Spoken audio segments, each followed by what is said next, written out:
고린도전서 3장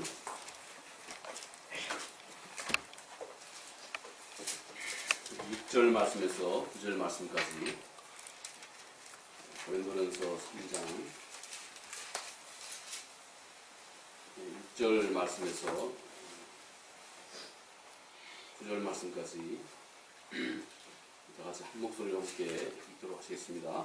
나는 심었고 너는 거두었으되 오직 하나님께서 자라게 하시나니 그런즉 심음이나 물을 주는 이는 아무것도 아니오되 오직 자라게 하시는 이는 하나님이니라. 심는 이와 물 주는 이는 한 사자나 각각 자기가 일하는 대로 자기 삶을 받으리라. 우리는 하나님의 동역자들이요 너희는 하나님의 밭이요 하나님의 집이니라. 아멘. 오늘은 우리 9절 말씀, 우리는 하나님의 동역자들이요 하는 이 말씀에 초점을 한번 맞춰보았습니다. 우리가 아는 것처럼 고린도 교회에는 그 몇몇 지도자들이 있었습니다. 특히 그 중에 바울과 아볼로 두 지도자가 고린도 교회에 매우 중추적인 그런 역할을 했습니다. 이 두 지도자는 어떻게 마치 보면 우리 정원을 잘 관리하는 정원사와 같은 그런 역할을 하고 있는 이들이었습니다. 한 사람은 열심히 물을 주고 또 한 사람은 먼저 나무를 심고 또 한 사람은 거기에다가 물을 주는 역할이다 하고 사도 바울은 그렇게 그리고 있습니다. 그러나 우리가 아무리 한 사람이 땅에 나무를 퍼펙하게 심는다 할지라도 그리고 또 아무리 한 사람이 그 나무 위에다가 열심히 물을 준다 할지라도 그러나 정작 그 안에 이 생명의 역사는 그 안에 나무가 생명을 점점점 키워가고 자라게 하시는 분은 오직 하나님이시다 하는 것을 성경은 우리에게 그렇게 명료하게 말씀해 주고 있습니다. 우리가 한번 혹 생각해 볼 이치입니다. 왜냐하면 이것이 곧 우리의 수고와 하나님 그분의 그 역사를 아주 그 단순하고 쉽고 명쾌하게 말해주고 있기 때문에 그렇습니다. 아무리 나무를 심는다 할지라도 우리는 절대 이 나무가 자라게 할 수 있는 능력은 우리에게 없습니다. 그렇죠? 우리가 우리 어린 아이들에게 우리 전사님께서 예를 들어서 우리 세 자녀에게 열심히 맛있는 밥과 맛있는 식사를 준비해서 줍니다. 그런데 맛있는 식사를 준비해서 줄 뿐 이 아이들이 점점 무럭무럭 자라게 하시는 분은 절대 식사를 준비하는 것으로 다 할 수 없는 것이다 하는 것입니다. 이게 매우 중요한 이치를 가지고 아주 자연스럽게 사도 바울은 곧 하나님과 우리의 수고와의 그 관계성을 그렇게 설명해 줍니다. 오직 자라게 하시는 분은 하나님 그분뿐이시다 하는 이 진리입니다. 자, 이렇게 나무가 자라게 하는 것, 이것은 오직 하나님 그분만의 일입니다. 그러므로 나무를 심는 일과 또 나무를 자라게 하는 이 일은 서로 별개로 떨어져서 존재할 수 있는 것은 또 아닙니다. 나무가 심어져 있지 않으면 나무가 자랄 수 없는 것이고 또 나무를 심어줬다 할지라도 그 나무에게 자양분을 공급하는 물이라고 하는 것을 대표로 자양분을 공급하는 그런 일이 없다면 이 나무가 절대 재구실을 할 수 없게 된다 이것입니다. 그래서 이 둘은 불가분의 관계, 서로 긴밀하게 협조하고 협력하는 일, 나무를 심는 일과 나무를 관리하는 일, 물을 주는 일은 서로 불가분의 협력 관계에 있다 하는 것입니다. 이 둘이 협력하기 시작할 때 거기에 의미가 생깁니다. meaning, 의미가 생깁니다. 오늘 본문의 그 의미라고 하는 것은 곧 생명을 의미합니다. 생명. 자, 우리 나무를 심는 사람과 나무를 물주는 사람이 중요한 의미를 갖기 시작합니다. 물론 이들은 직접 생명을 스스로가 만들 수는 없는 것입니다. 그런데 이들은 생명의 양분을 공급할 수가 있는 것입니다. 더욱이 이들은 그러므로 결국 서로 같은 일을 하고 있는 것입니다. 생명을 지키고 유지하는 면에 있어서 결국 똑같이 중요하다 하는 것입니다. 그러므로 이들은 곧 생명을 자라게, 궁극적으로 생명을 자라게 하시는 분과 그리고 이 생명을 땅에 심고 물을 주는 이 둘은 결국은 하나다 이것입니다. 결국 같은 일을 하고 있고 서로 같은 긴밀한 이 파트너로서 같은 일을 하고 있다 하는 것입니다. 바로 이런 관점에서 사도 바울은 오늘 우리 모두가 다 함께 하나님의 동역자다 이렇게 표현하고 있는 것입니다. 하나님의 동역자, 하나님의 파트너다 이렇게 말씀을 하고 있습니다. 자, 여러분, 사람들이 이 땅에서 하나님 그분의 일, 이 땅에서 하나님 그분의 마음, 이 땅에서 많은 세상의 사람들이 하나님 그분의 역사, 이것을 이해할 수 있도록 돕는 이 모든 일을 하는 사람은 이 땅에서 그가 누구든지, 그리고 이 땅에서 그가 무슨 일을 하고 있든지 간에 그는 곧 하나님의 동역자입니다. 하나님의 동역자라고 하는 것은 단지 어떤 말씀을 준비하고 전하는 사람만이 아니고 모든 사람, 주변의 어떤 사람에게든지 곧 하나님 그분의 마음을 알게 해주고 하나님 그분의 일을 소개해주고 하나님 그분의 역사에 보이게 보이지 않게 함께 참여하고 있는, 직접 간접으로 참여하고 있는 모든 사람은 하나님의 동역자다. 이 동역자의 개념이 마치 이와 같은 것입니다. 이분들이 하나님의 동역자입니다. 그러나 신약 성서에서는 곧 하나님의 동역자는 곧 예수 그리스도 그분의 복음의 말씀이 세상 곳곳에 확실하게 전파되고 확장되는 이 직접적인 일을 하는 사람을 좀 더 깊이 있게 지목하고 있습니다. 그러나 결국은 하나님 그분의 마음과 그분의 역사와 그분의 일을 이 세상 주변 사람들에게 소개하고 직접 간접으로 드러내는 모든 사람을 곧 하나님의 동역자다, 이렇게 설명합니다. 자, 그럼 먼저 우리는 이 매우 사도 바울이 설명하고 있는 매우 중요하고 엄숙한 진리 한 가지를 생각해 봅니다. 곧 우리가 하나님의 동역자다 하는 것입니다. 하나님의 동역자, 하나님은 이 땅에서 그가 원하시는 일을 함에 있어서 이건 참 그분의 신비한 그분의 방법입니다. 절대 하나님 혼자 다 하지 않습니다. 이건 하나님 그분의 매우 신비한 그분의 그 세상을 다스리는 섭리에 속합니다. 하나님은 모든 것을 처음부터 끝까지 그분이 다 하시지 않고 하나님은 어떤 무리들, 곧 이 땅에서 하나님 그분 자신을 준 하나님 그분의 자녀들에게 함께 이 세상을 일구어가고 함께 하나님의 나라를 이 세상에서 확장해가는 이 일에 우리를 동반자로 초대해서 우리와 더불어서 하나님의 뜻을 함께 하시는 그런 방법으로 이 세상을 이끌어가고 있습니다. 자, 우리 주님께서 아시는 것처럼 우리 주님께서 십자가에서 요한복음 19장 30절에 다 이루었다, It is finished라고 그렇게 표현하고 있습니다. 다 이루었다, 다 이루었다, 내가 다 이루었다, 이렇게 말씀하고 있는 것입니다. 이것은 우리 주님께서 다 이루었다 하는 이 말은 단지 그의 모든 고난과 구속의 역사를 이제 다 끝냈기 때문에 너희가 더 이상 할 것 아무도 없다, 이런 말이 아닙니다. 이 세상을 구원해 나가시는 하나님의 이 거대한 역사에서 우리 주님께서 하실 수 있는 일을 다 하셨다는 것입니다. 이제는 우리 주님께서 하신 일을 다 이루어 놓으셨기 때문에 그 주님께서 이루어 놓으신 그 놀라우신 잠재력과 그 능력과 더불어서 내가 이제 주님의 사역에 적극적으로 참여할 새로운 출발을 우리 주님께서 그렇게 말씀하고 있는 것입니다. 그러나 이제부터 우리 주님께서 온 세상의 구원을 위해서 우리 주님이 하실 모든 일을 다 했기 때문에 이제는 이 구원의 은혜가 세상에 퍼져가기 위해서 우리 모두가 한 사람 한 사람이 필요로 한 것입니다. 특별히 여기에 이렇게 앉아 계신 여러분들은 하나님께서 대덕 한빛교회에 또 다른 곳에 있지만 거기에서 또 뭔가 좀 특별한 부르심이 있는 경우입니다. 저는요, 제가 이 자리에 서서 또 이런 자리에 있기 때문에 이렇게 말씀드리는 건 절대 아닙니다. 뭔가가요, 우리 삶의 진보와 발전이 있으려면요, 우리 삶 자체, 삶의 정황 자체가 변화가 있어야 됩니다. 혹시 여러분 그렇게 생각 안 하십니까? 변화가 있어야 됩니다. 우리의 삶이 정말 그대로 우리 삶 환경 자체가 그대로 있으면 거기에 큰 변화가 없습니다. 하나님은 그래서 우리로 하여금 늘 그분의 인도하심을, 다시 말해서 그분의 인도하심이라고 하는 것은 그분의 현존입니다. 그분의 살아계심, 이것을 경험하기 위해서, 그의 사랑하는 자녀들에게 경험하기 위해서 하나님은 있는 자리에서 그를 떠나게 합니다. 아브라함을 떠나게 했습니다. 있는 자리에서 그를 떠나게 합니다.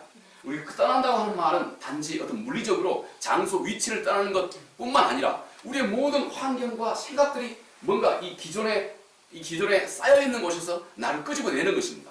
왜냐하면 반드시 떠나는 자에게만 인도하심을 경험합니다. 인도하심은 반드시 떠나는 자에게만 경험할 수 있는 특권입니다.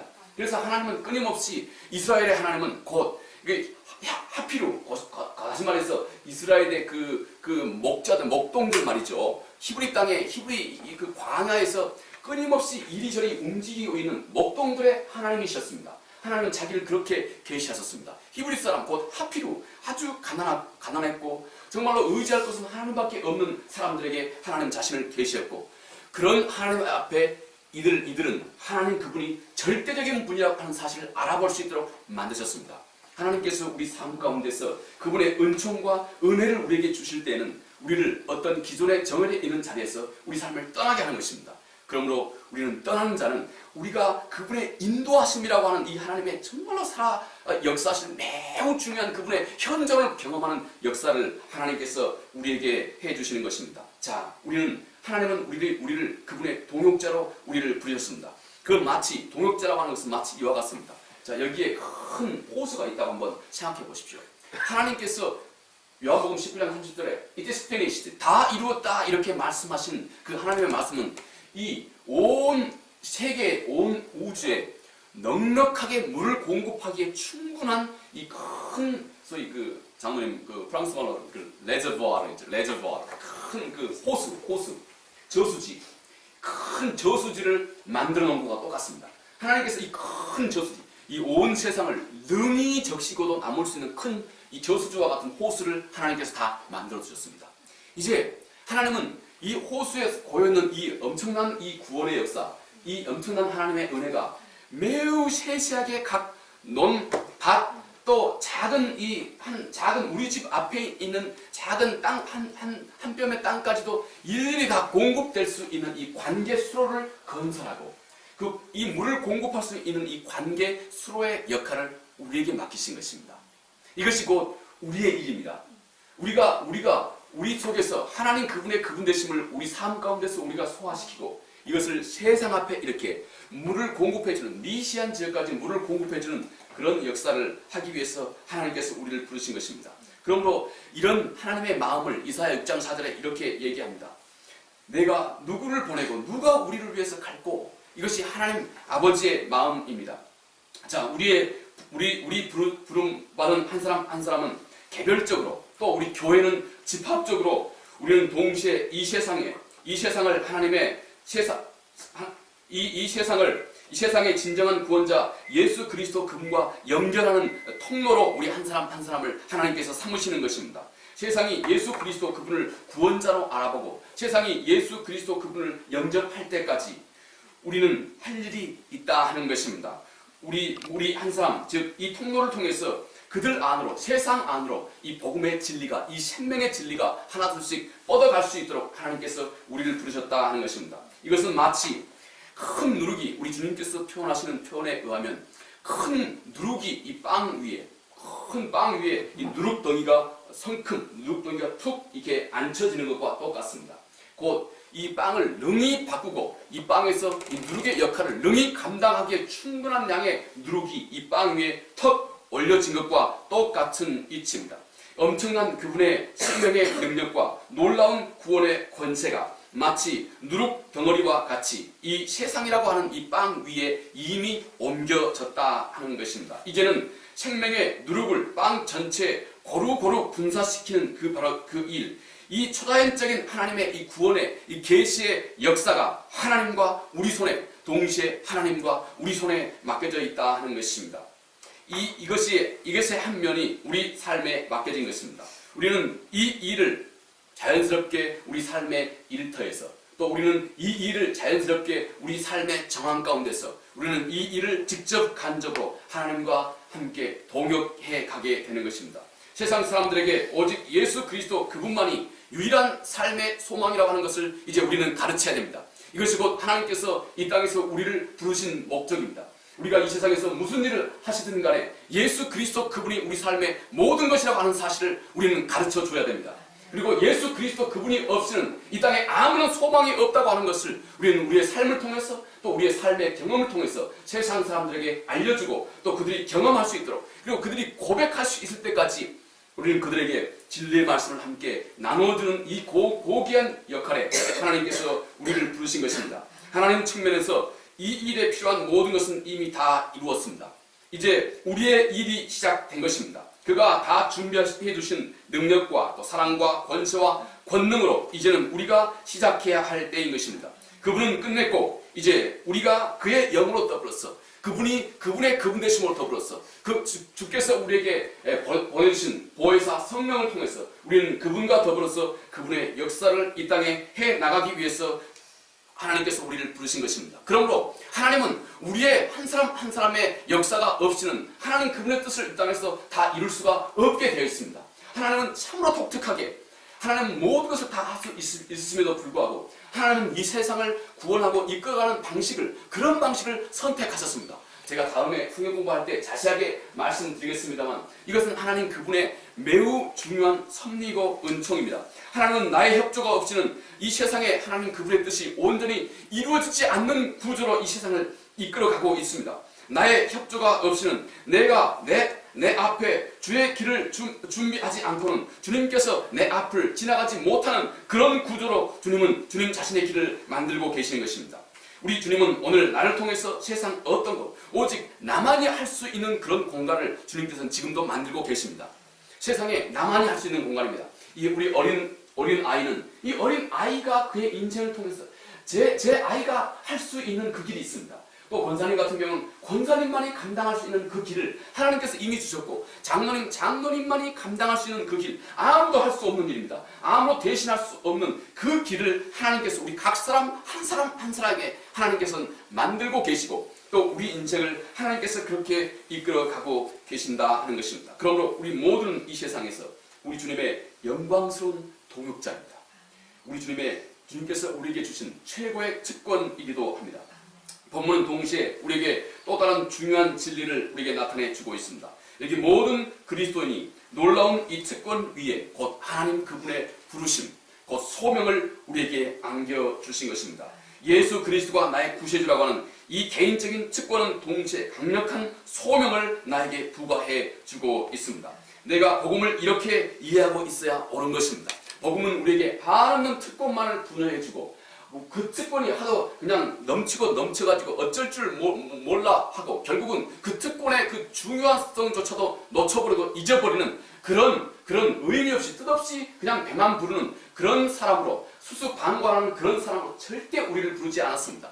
하나님이 주신 모든 특권은 동시에 마치 동전의 이면처럼 우리를 부르신 그분의 소명이 있는 것입니다.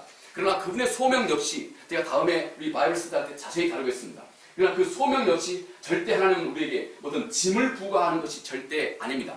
우리가 그분을 사랑하고 그분을 알아봄과 동시에 이 짐은 우리에게 정말로 가볍고 쉬운 짐이 되게 하나님께서 해 나가시는 것입니다. 자, 하나님께서 내가 복음을 이렇게 이해하고 있어야 중요합니다. 자, 그런데 주께서 나를 부르신 영역은 내 특권과 그리고 내 능력과 내 잠재력이 닿을 수 있는 그런 영역입니다.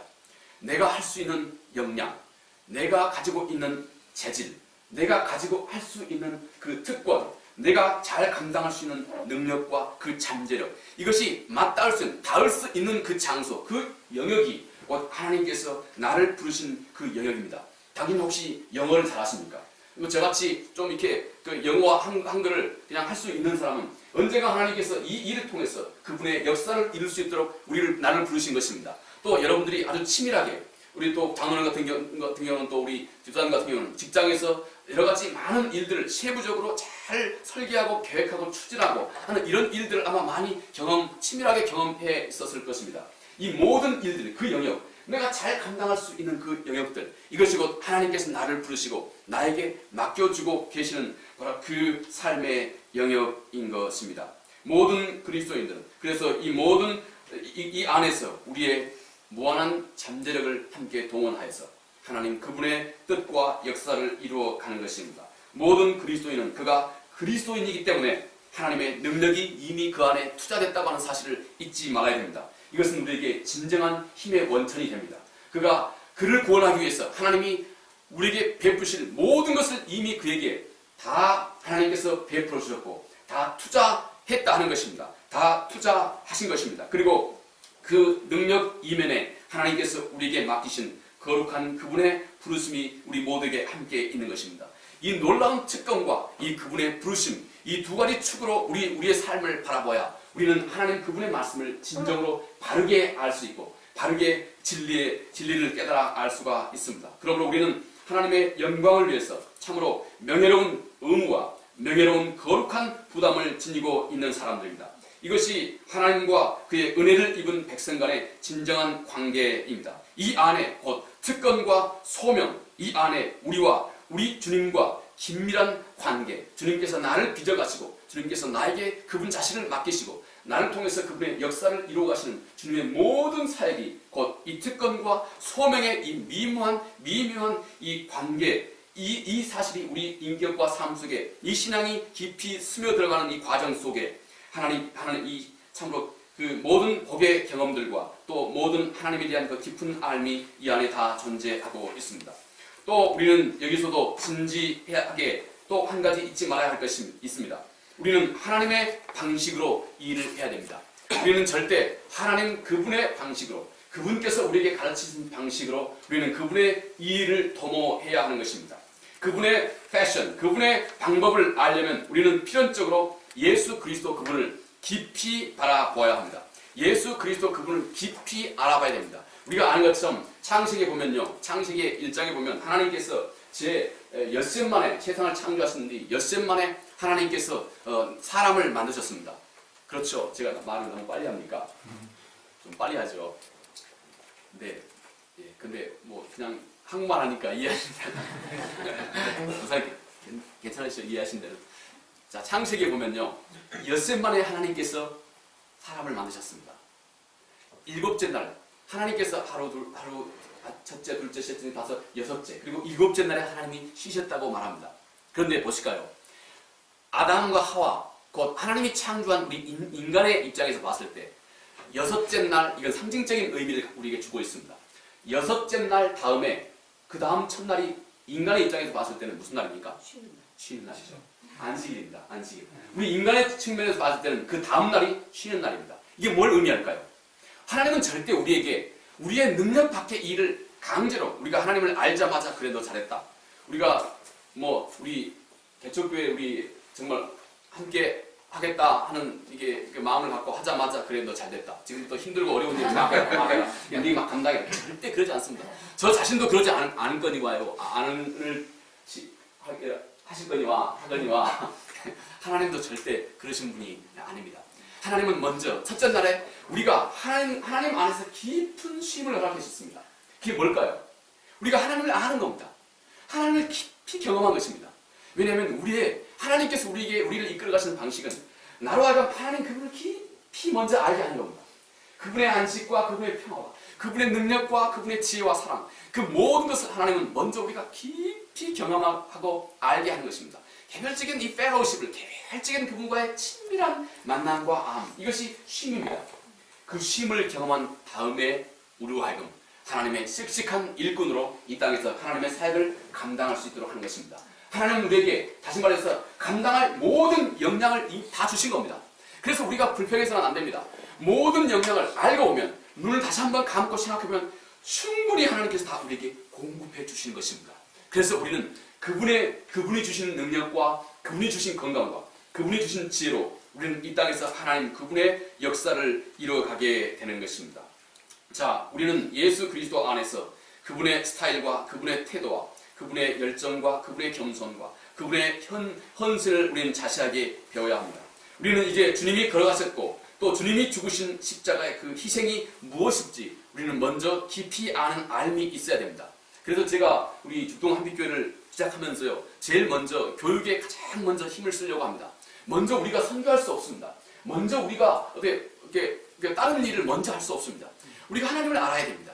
하나님을 더 깊이 알아야 우리 속에 놀라운 능력과 잠재력이 이미 우리 안에 분여되어 있다는 사실을 알아야 우리는 그분의 일을 담대하고 힘있게 감당할 수 있게 되는 것입니다. 왜냐하면 우리 인간의 자아는 절대 하나님을 진심으로 아는 확실하지 않은 진리로 절대 우리 인간은 그 중심이 변하지 않습니다. 이 점은 매우 분명합니다. 우리 인간은 절대 확실하지 않은 진리로 변하지 않는 겁니다.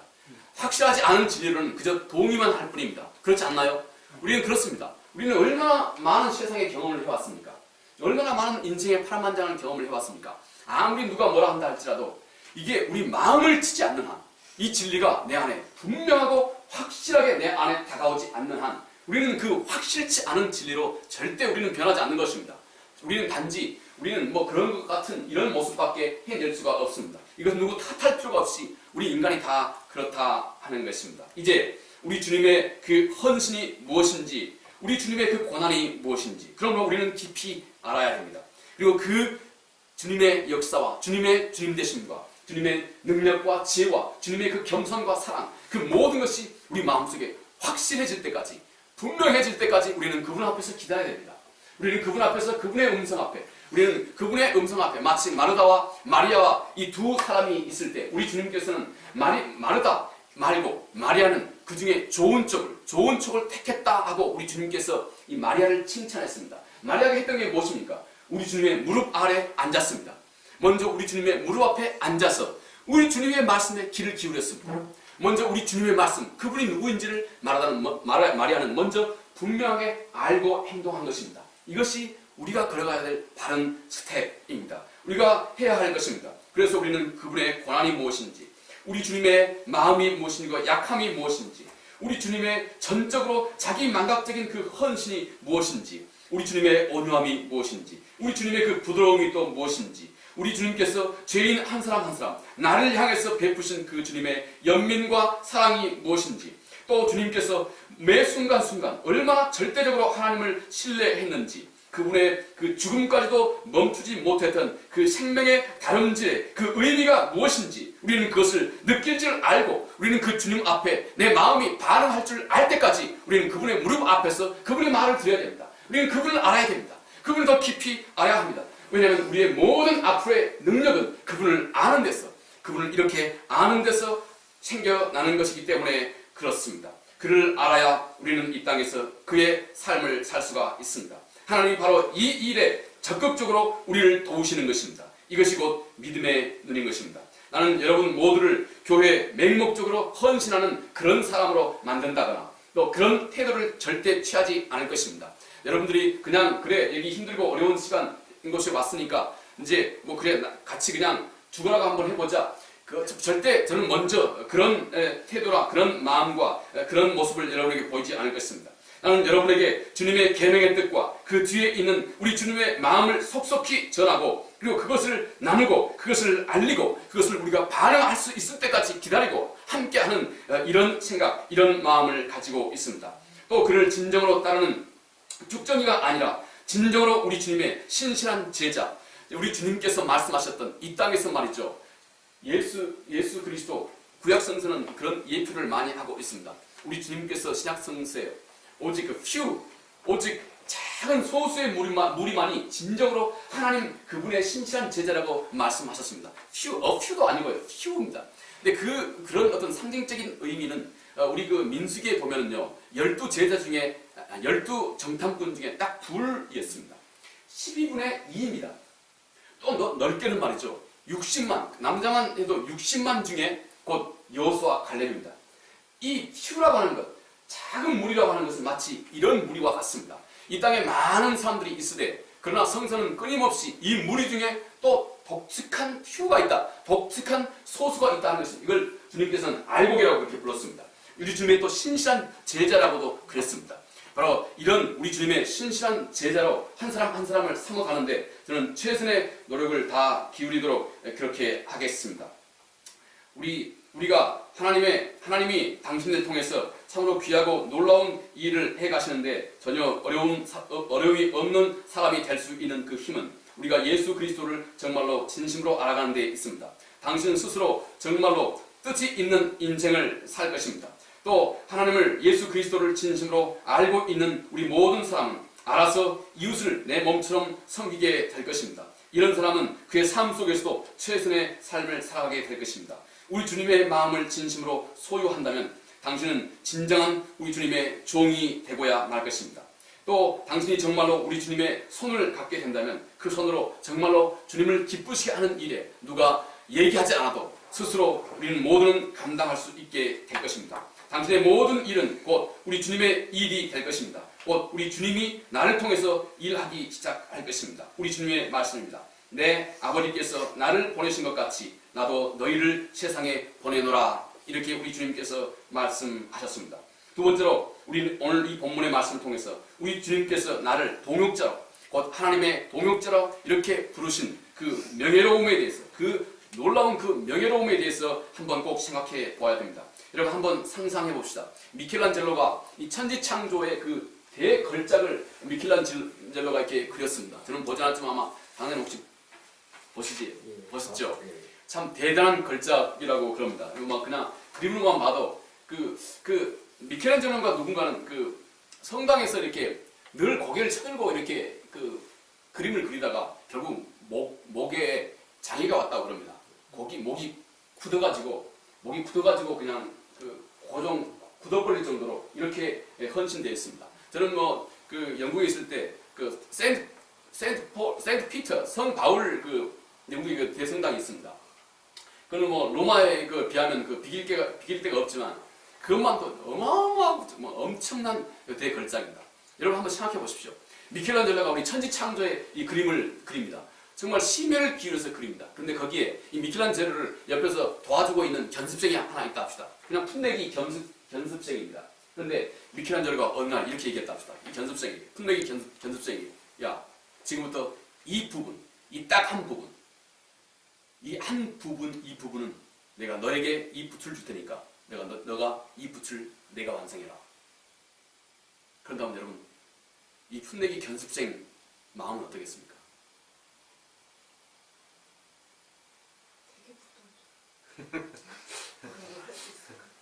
제가 이끌고 오고 있는 분위기하고 딴소리를 하시면 생각나는 대로 그냥 감격스럽지 않겠습니까? 제가 지금 그 얘기를 하고 싶어요. 그렇죠. 감격스럽지 않겠습니까? 아니 나는 지금 정말 내가 내 자신을 봐도 정말 도대체 그 우리 미켈란젤로 이 대걸작을 그려가고 계시는 저분과 비교하면 나는 비교할 바도 못 되는 사람인데 저분이 지금 어떤 한 부분에 그림의 한 부분을 내가 직접 그릴 수 있도록 그래서 그 부분을 내가 직접 그려서 그 부분을 나의 그 그림을 통해서 완성될 수 있도록 해주셨다면 이게 얼마나 이 견습생의 입장에서는 놀랍겠습니까? 여러분, 우리를 하나님의 동역자로 불렀다고 하는 의미가 딱 거기에 있습니다. 딱 거기에 있습니다. 왜 하나님께서 이 세상을 그분의 그 위대한 능력으로 이 세상을 다 한순간에 다 해갈 수 있을 겁니다. 그런데 하나님은 우리 인간과 하나님과의 관계, 하나님 그분이 누구인지 하나님과 나와의 그 아주 친밀한 이 관계, 또 수없이 많은 우리가 상상도 할 수 없는 그분과 나와의 긴밀한 관계, 내가 하나님을 알아보고 하나님이 나에게 왕으로, 내가 하나님의 자녀로, 내가 그분과의 관계를 긴밀하게 맺어가고 내가 그분을 알고 그분께 스스로 나아올 수 있도록 하는 그 견고하고 튼튼한 신앙으로 나를 만들어 가기 위해서 하나님께서는 이 소중한 대걸작의 한 부분을 그분이 직접 하지 않고 붓을 나에게 줘서 내가 그 부분을 완성할 수 있도록 하나님께서 나를 그렇게 부르고 계신다는 것입니다. 이것이 하나님께서 나를 부르신, 동역자로 나를 부르신 명예로움입니다. 이 견습생의 입장에서는 이것이 얼마나 크고 놀라운 미켈란젤로의 놀라운 그 은총이 된지 모릅니다. 이 대작에 한몫을 하게 된 이 견습생의 그 행운과 그 명예가 오늘 우리를 그분의 동역자로 부르신 하나님 그분의 마음입니다. 하나님 그분의 은총인 것입니다. 이 세상을 구원해 가시는 이 일은 죽은 영혼에게 새 생명을 불어넣는 이 생명의 창조의 일, 이것은 하나님의 대작이고 하나님의 최고의 걸작품입니다. 이 세상을 구원하시는 이 일, 이 모든 것은 하나님께서 참으로 지극하게 그 아들 예수 그리스도까지도 과감하게 투자해서 하나님께서 만들고 계시는 하나님 그분의 최고의 걸작품입니다. 그런데 그 최고의 걸작품의 한 기퉁이를 하나님은 내가 그 기퉁이, 그 최고의 걸작품을 내가 하나님께서 완성할 수 있도록 하나님께서 나를 그분의 그 놀라우신 사역에 참여시키고 있는 것입니다. 나를 부르신 그분은 곧 나로 하여금 그 참여의 기쁨을 주는 것입니다. 그 하나님 그분과 동참한 기쁨을 하나님께서 나에게 주시는 것입니다. 여러분, 이것은 매우 중요한 이슈입니다. 우리가 다음에 또 물론 성경 공부할 때 자세하게 다루겠습니다. 하나님이 우리에게 자유의지를 주셨습니다. 하나님이 오늘 우리에게 이리 갈 수도 있고 저리 갈 수 있도록 했습니다. 하나님께서 나로 하여금 이렇게 할 수도 있고 저렇게 할 수 있도록 또 하나님께서 했습니다. 하나님이 왜 우리 인간에게 마치 로봇처럼 모든 것 하나님 그분이 원하시는 대로 다 만들 수 있음에도 불구하고 여전히 하나님께서 우리에게 내가 마음대로 할 수 있는 그 자유, 이걸 왜 하나님께서 여전히 하나님 그분의 절대 주권과 맞먹는 이 나에게 주어진 완전한 자유를 왜 허락하겠습니까?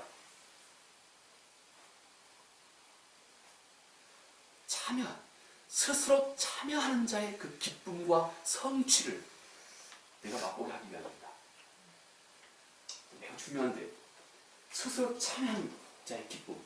왜냐하면 나에게 자유가 주어져 있는 자만이 스스로 참여한다고 하는 이 기쁨을 압니다. 그 가치를 압니다. 그렇죠? 이해하시죠? 누가 강요해가지고 너 이렇게 해라, 함을 통해가지고 이렇게 하는 사람은 스스로 참여하는 자의 그 기쁨, 이것은 하나님이 가지고 계시는 기쁨입니다.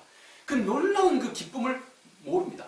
그런데 내게 완전히 자유가 주어져 있는 상황에서 내가 다른 것 포기하고 스스로 그분의 길을 쫓아가는 바로 그 사람만이 스스로 창조하고 스스로 하나님 그분의 역사에 참여하는 그 기쁨을 우리가 비로소 가질 수 있게 됩니다. 제가 다음에 우리 바이블 소개할 때 이 점도 좀 자세하게 다뤄보도록 할 것입니다. 이제 이 견습생의 머리에 좀 페인트가 묻고 또 그의 얼굴이 좀 지저분해지고 그의 어깨가 좀 피곤하고 몸이 좀 피곤하고 온몸이 좀 저려도 이 얼마나 영광스러운 일입니까? 왜 못할 것이 없는 천지를 창조하신 하나님이 나의 순종을 원하겠습니까? 왜 못할 것이 없는 하나님이 나의 전도와 나의 참여를 하나님께서 원하시겠습니까? 나로 하나님 그분의 기쁨에 참여할 수 있는 기회를 하나님께서 나에게 여전히 허락해 주고 계시는 것입니다. 나로 하여금 그가 지금 만들어가고 계시는 온 인류를 구원하시는 이 놀라운 걸작에, 이 걸작품에 내가 함께 동참하고 내가 분명한 소속을 가지고 있는 한 사람의 매우 중요한 중추적인 기둥과 같은 그런 역할에 내가 참여할 수 있는 그 기쁨을 나에게 허락하시기 위함인 것입니다. 나를 그분의 창조의 사역에 참여시키고 또 그분의 기쁨에 함께 참여시키기 위함입니다. 이 놀라운 일, 이 놀라운 역사에 내가 함께 할 수 있는 그 기회와 그 장을 하나님께서 지금 우리 삶을 통해서 만들어 가고 계시는 것입니다. 그런데 그분은 내가 좀 못해도, 내가 좀 서투르고, 내가 좀 시행착오를 해도, 그분은 또 내가 좀 약하고 어리석어도 나를 신실하게, 나를 지혜롭게, 그리고 나를 강하게, 나를 성숙하게 만들어 가시면서 내가 그의 역사에 참여할 수 있도록 해주는 것입니다. 이것이 하나님의 또한 놀라운 은총입니다. 그래서 우리는 성령, 보혜사, 영혼 헬퍼입니다. 헬퍼. 우리를 도우시는 분으로 하나님은 그의 영, 성령을 우리에게 보내주고 계시는 것입니다. 이 얼마나 놀라운 하나님의 은혜입니까? 영광 중에 영광이요, 특권 중에 특권이요. 그럼 우리는 감사 중에 감사를 그분께 할 수 있는 것입니다. 히브리 말에 곧 영광, 셰키나, 영어는 글로리 그렇습니다. 이 히브리 말은 셰키나라고 합니다. 히브리 말에 이 영광이라고 하는 것은 이 원래의 뜻이 무게라고 하는 뜻을 갖고 있습니다. 무게, 무거운 무게, 이것이 곧 히브리 말의 영광의 뜻입니다. 여기에 참으로 중요한 의미가 있습니다. 우리는 절대 어떤 무거운 것도 기꺼이 감내하겠다 하는 마음이 없이는 이 진정한 영광을 얻을 수 없다고 하는 것을 우리에게 말씀해 주고 있습니다. 그래서 주님께서는 늘 그의 사랑하는 종들에게 이제 나의 포도원에 가서 일하라, 이렇게 주님께서 말씀하고 있는 것입니다. 또 그의 사랑하는 자녀들에게 와서 나의 멍에를 메고 내게 와서 배우라, 이렇게 우리 주님께서는 그의 종들에게 준 가장 영광스러운 것은 항상 처음 늘 우리에게 무거운 짐으로 다가오는 것 같습니다. 우리 신앙이 어린 아이와 같을 때는 주님께서 우리에게 맡기시고 위탁하신 그 모든 일들이 항상 우리에게 무거운 짐, 멍에처럼 늘 느껴집니다. 그러나 중요한 것은 우리의 중심이 하나님을 정말로 사랑하기 시작하면, 우리 중심이 정말 진리의 우리 중심이 활짝 열리기 시작하면 항상 이 무거운 짐은 곧 우리 모두에게 감사요, 특권이 된다고 하는 사실을 우리가 깨달아 알게 됩니다. 우리 주님께서 그러므로 내가 내 멍에를 메고 내 짐을 짊어진 자만이 곧 우리 주님의 짐은, 우리 주님의 멍에는, 우리 주님의 짐은 항상 가볍다고 그랬습니다. 우리는 한 사람이 예수 그리스도의 그분의 짐과 그분의 멍에를 진짜로 짊어지기 시작해야 우리는 이 땅에서 참 자유를 알게 됩니다. 우리는 매우 이 세상에게는 감춰져 있는 진리입니다. 우리는 거꾸로 생각합니다. 예수 그리스도 그분의 멍에를 메는 것은 정말 힘들고 어렵고 허리가 휘어지는 이런 일로 생각합니다. 그러나 우리 주님의 가르침은 반대입니다. 우리가 예수 그리스도 그분의 멍에를 맨 자만이 그분의 짐이 가볍고 또 그분의 멍에가 쉽다고 하는 사실을 알게 됩니다. 그분의 멍에를 메는 자만이 우리는 이 세상의 진정한 자유를 우리 모두가 깨달아 알게 된다 하는 것입니다. 자신처럼 부족하고 못난 자를 이방인의 사도로 부르신 하나님의 은혜를 알고 사도 바울은 이렇게 말했습니다. 그는 나는 헬라인에게나 야만인에게나 지혜 있는 자, 어리석은 자에게 내가 다 빚진 자라 이렇게 말을 했습니다. 여러분, 사도 바울은 사도 바울의 자기 자신에 대한 인식, 자의식이 빚진 자입니다. 영어는 debt, 빚진 자입니다. 성경에서 로마서 1장 14절 우리가 아는 것처럼 사도 바울이 나는 헬라인에게나 야만인에게나 또 지혜 있는 자나 지혜 없는 자에게나 나는 빚진 자다 이렇게 얘기했습니다. 왜 사도 바울이 빚진 자라고 했을까요? 이것이 단지 어떤 수사적인 그런 표현일까요? 절대 그렇지 않습니다. 성서에서 사도 바울이 말하고 있는 이 debt, 빚진 자라는 뜻은 이겁니다. 자, 예를 들어서 여기가 우리 죽동 우체국이 합시다. 죽동 우체국 생겼어요. 죽동 우체국. 네, 죽동 우체국인데요. 어디서 훌륭하신 높은 분이 말이죠. 아주 귀한 선물을 이 죽동 우체국에다가 예를 들어서 권사님에게 어떤 소포를 보냈습니다. 근데 이 소포가 엄청 비싼 겁니다. 엄청 비싸고 값진 겁니다. 높은 분이, 훌륭하신 분이 어떤 귀한 소포를 이렇게 떡 권사님에게 보냈습니다. 그러면 이 죽동에 있는 편지, 소포 배달부는 그 배달부가 그 짐, 높은 분이 보내신 그 값지고 귀한 것을 딱 짊어지고 우체국을 나서는 그 순간부터 그분이 권사님에게 이 어드레스, 주소가 써져 있는 이 사람에게 바르게 전달해 주기 전까지 이 사람은 빚진 자입니다. 그 말 이해가십니까? 이해가십니까? 여러분 잠시 딴 생각이 출장 가시면 이게 또 놓칩니다. 중요한 개념입니다. 다시 말해서 높은 분이 매우 값진 선물을 권사님 주소로 보내줬습니다. 이제 죽동 우체국에 나는 우편 배달부입니다. 나는 죽동 우체국에 있는데 어떤 높은 분이 짐을 딱 받았습니다. 내가 이 짐을 배달해 주려고 우리 주소가 기록되어 있는 그 집까지 도착하기 전까지 우체국을 나서서 짐을 짊어지고 도착하기 전까지 이들을 완전하게 전달해 주기 전까지 이 사람은 빚진 자인 겁니다. 자, 바로 사도 바울의 자의식이 바로 그와 같습니다. 나는 하나님으로부터 그가 가지고 있는 이 복음이라고 하는 것은 너무너무 값지고 소중한 것이고 또 하나님께서 사도 바울을 왜 이방인의 사도로 부르셨는가? 왜 정말 이 세상에서 그냥 그대로 세상에 가장 이 죄인 중에 괴수였던 그를 왜 하나님께서 부르셨는가? 그를 하나님께서 부르신 것은 저 이방인들에게 이 값진 복음을 전달해 주기 위해서 하나님께서 그를 부르셨다 이것입니다. 그러므로 사도 바울은 내가 이방인들에게 이 값지고 놀라운 선물을 다 속속들이 전달해 주기 전까지 나는 빚진 자다 이것입니다. 이게 사도 바울의 자의식입니다. 이것이 곧 진짜로 예수 그리스도를 알고 진짜로 복음을 알고 있는 모든 사람들이 마땅히 가지고 있는 자의식입니다. 빚진 자입니다. 사도 바울의 자기 이해입니다. 이 사도 바울의 그 자기 이해가 오늘 우리 모두에게 함께 있기를 간절히 바라겠습니다. 마지막으로 우리 오늘 나는 하나님의 동역자라고 부르신 이 강력한 사도 바울의 우리를 향하신 격려에 대해서도 한번 생각해 보아야 됩니다. 만약 우리가 하나님의 동역자라면 반대로 하나님이 우리의 동역자입니다. 내가 하나님의 동역자라면 반대로 하나님 그분이 우리의 동역자인 것입니다. 세상에 그 어떤 사람도 그 어떤 순간도 만약 그가 이 땅에서 하나님 그분의 구원의 역사를 확장하려고 하는 마음과 태도를 가지고 있다면 이 땅에 그 놀라운 천국의 복음을 어떤 형편지 간에 전달하려고 하는 그런 마음을 가지고 있다면 당신이 꼭 기억해야 할 것이 있습니다. 당신은 절대 혼자가 아니라는 사실입니다. 내가 크든 작든